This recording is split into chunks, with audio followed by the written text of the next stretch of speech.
The following episode of this podcast was recorded nearly a year ago. So sorry for the delay. It's been sitting on my phone. And with further ado, here's the episode. All right, test 1, 2, test 1, 2. Welcome to the Toby Clark Show. Standing out here on the pier in Huntington Beach. And wanted to do a quick little recording of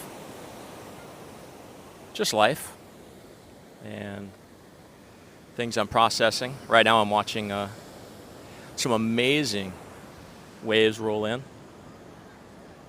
Tons of surfers out. Thousands of people sitting on the beach. It's beautiful today. It's September 5th. 2022. Looking out over the ocean, I can see Catalina.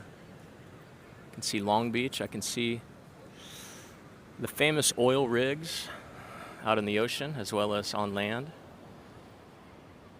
that we have in beautiful Huntington Beach. You know, there's not many places like this place. It's a beautiful place to live. 95% people just have the opportunity to vacation here. How blessed beyond words we are to be able to live right here downtown, a few blocks from the ocean, a few blocks from Main Street and the pier. It's iconic, Surf City, USA. But that's a little tangent. You know, we're getting ready to go on a RV trip, and last episode on this podcast on stories, I told you about my dog bite and all that happened there. Well, the dog bite delayed our trip that we had been planning. We were planning to leave last Saturday to spend about 10 or 15 days traveling through Colorado. Wow, these waves coming in. Sorry. It's hard to talk when I watching these sets roll in. And then we were going to come kind of full circle through Colorado, upper and lower, and then head straight down south into Mexico, through Tucson, all the way down to Hermosillo, and then to the beautiful beach town of San Carlos, Mexico. We bought a house in San Carlos a few months back. Kind of unexpected, to be honest. That's a whole nother story. Maybe I'll tell you the short version of it. About 8 months ago. Something in my throat, sorry. Last winter, I believe it was, we had planned a trip to go into Baja, Mexico with the RV.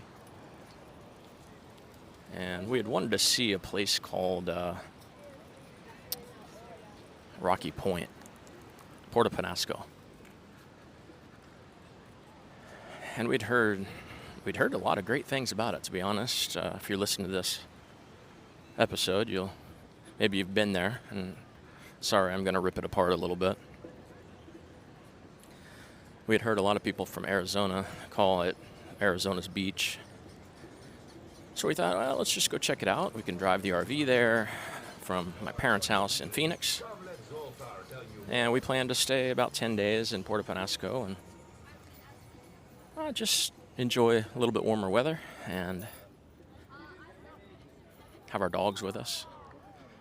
And we got to Puerto Penasco, I have to tell you, into this kind of the heart of the city, and actually a little bit outside of the heart of the city where the RV campground was at, right on the beach. I will say that part was beautiful. We were able to park on the front spot where you wake up in the morning, you're looking out over the Sea of Cortez. Sounds beautiful, doesn't it?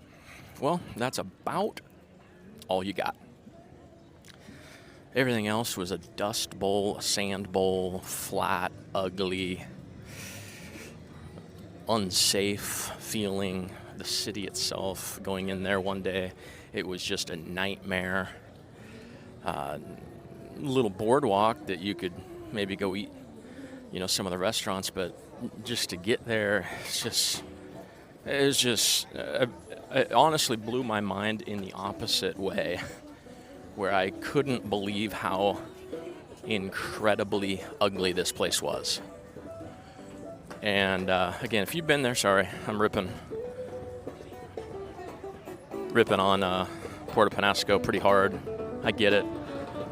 But I'm just telling the truth. From my perspective, it was everything that I wasn't expecting. I wasn't really expecting much, but didn't even deliver on the lowest of expectations.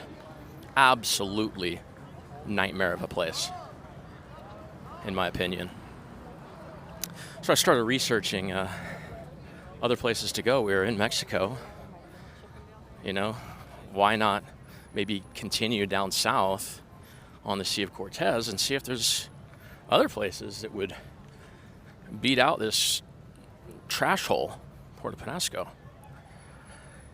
And so I started researching. I found this little nugget called San Carlos. Never heard of it before. If you've heard of San Carlos, man, put something in the comments, because 99, or I'm going to even say 999 out of 1,000 have never heard of San Carlos. I mean, it's an untapped area still.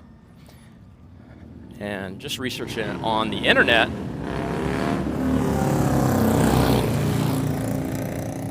I was able to get a pretty good idea that it had potential, that it was no doubt about it, unless every single picture was photoshopped, it was going to blow the top off of Rocky Point or Puerto Penasco. Same thing, by the way. Americans call it Rocky Point, which I don't even know why, because there's 0 mountains there. It's just ridiculous. And then in Spanish, it's actually called Puerto Penasco.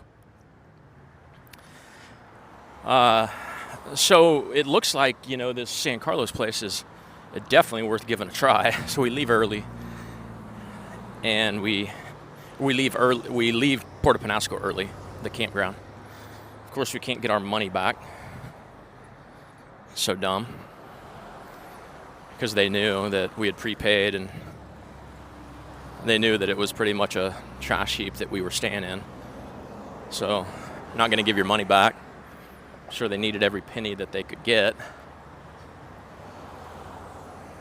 So we say, forget it. We don't need the money. Let's just stay a night or two more, and then let's spend the rest of our trip down in this new discovered place, San Carlos. So we ended up taking off one morning, headed towards San Carlos, and it's about we stay in Mexico, so we don't go back into America at all. We just stay in Mexico, so the roads aren't very good, so it takes us a little while, maybe 5 hours or so, 5 or 6 hours to get there. It starts to be evening, the sun's going down when we're pulling in, but just even pulling in, we could tell we were in a place that was going to be amazing. You could just tell. You could just tell the vibe. You could tell the way that the streets were designed, even as you entered in. Compared to what we had just been to in Puerto Penasco, it was like, you could already tell, absolute night and day. So we pull in, we get to our campsite. And that's a whole nother funny story, honestly, because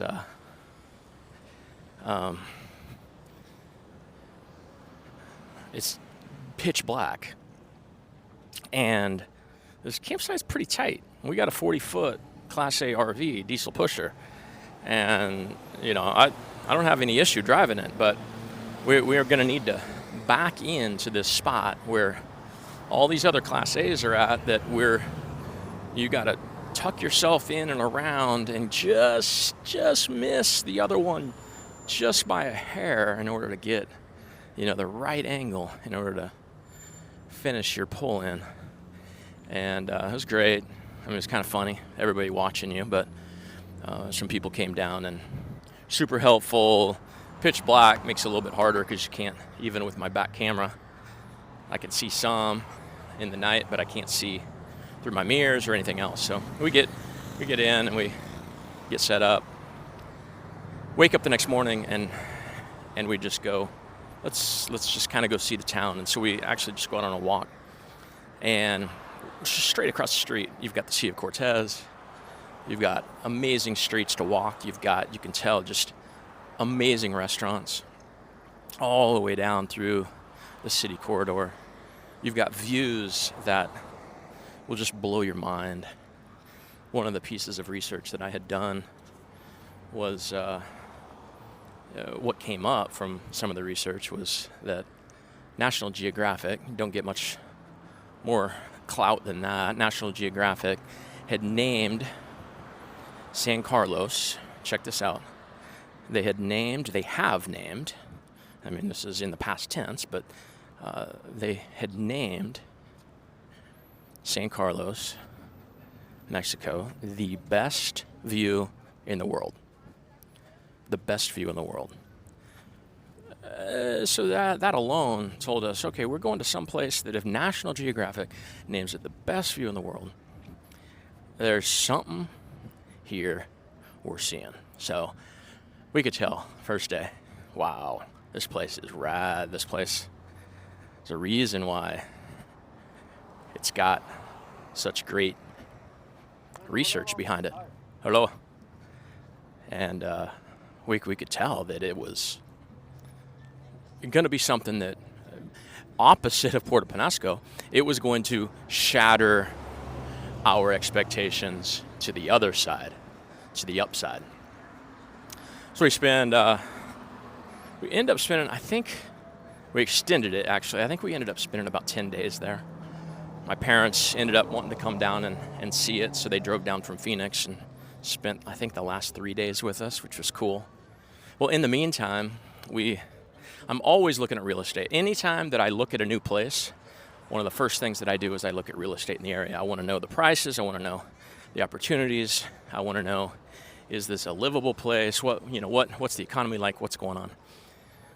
So I had, of course, already been researching that. Before we even got to San Carlos, I was already researching real estate. That's always part of my researching scheme early on.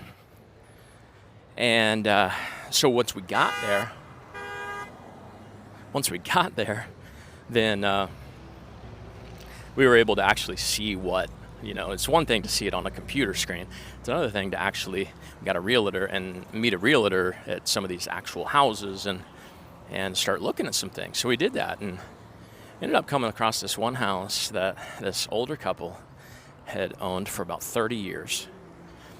Across the street from the Sea of Cortez, actually just one block down from where our campground was, which is kind of cool.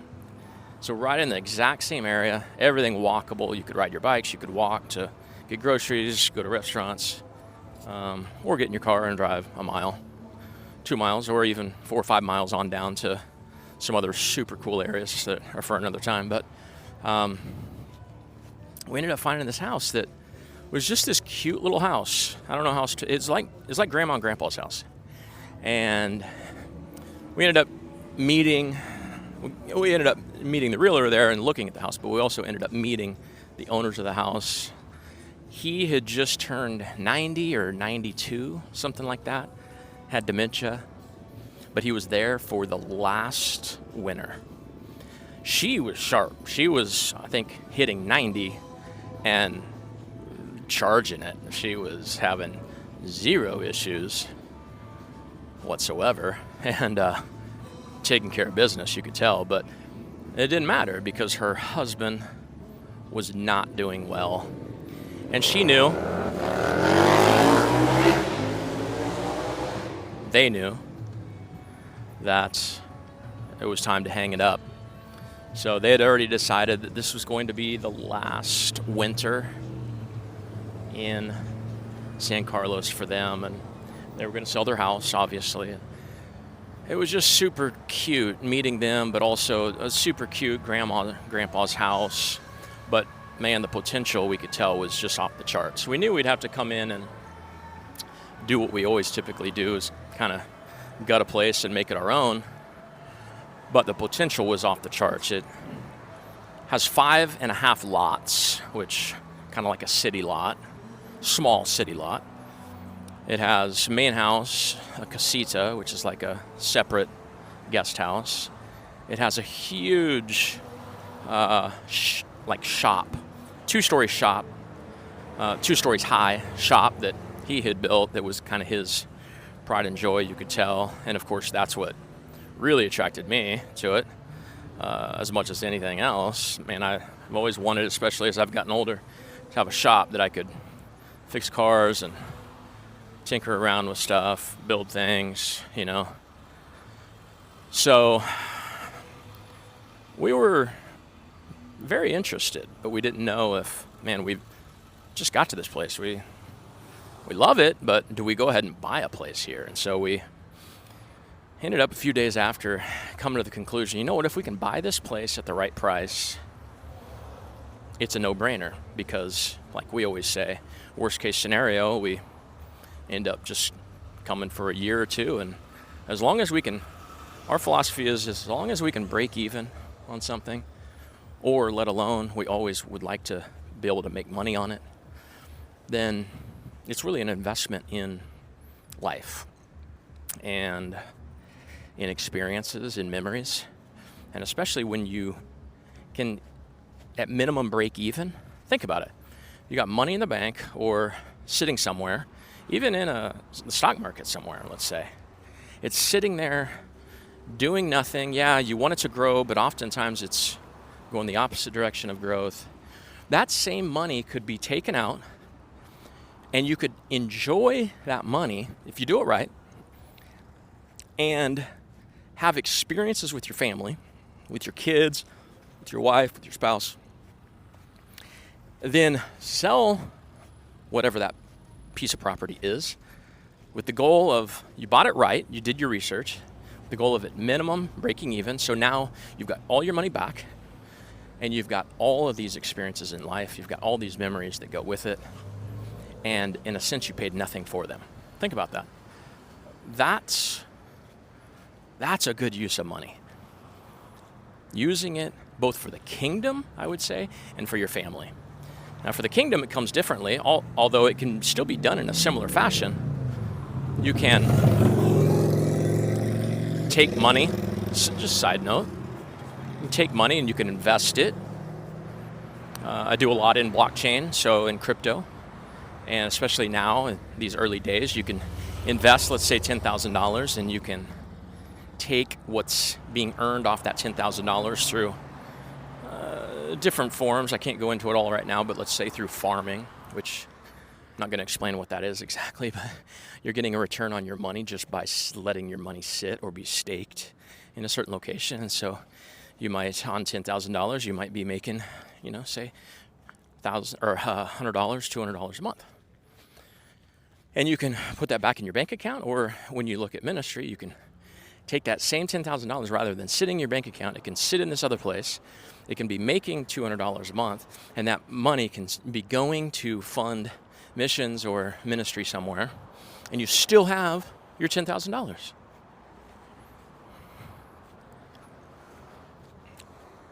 That's the best way to use money. Bottom line. So in this instance, we thought, same thing. 48 years old. We've done this, feels like a million times now, with everything from houses to RVs to boats to smaller. I do it with electronics. I basically have made a living almost at doing this, scaling up our company that we actually just sold. That's a whole nother story. Liquidation company. So same thing when you're buying a house. If you can buy it right, you can put some money into it. It's the typical flip model, right? So we say, if we can buy this place right, then let's do it. So we go and meet with the realtor, and we end up making an offer. And we're not, we don't want to lowball. I mean, we love this couple, but at the same time, it's got to make sense for us. It's got to fit into those same parameters. So, made an offer. I'm not going to tell you what, but I will tell you that you can buy property in San Carlos still right now for pennies on the dollar compared to any other place like it.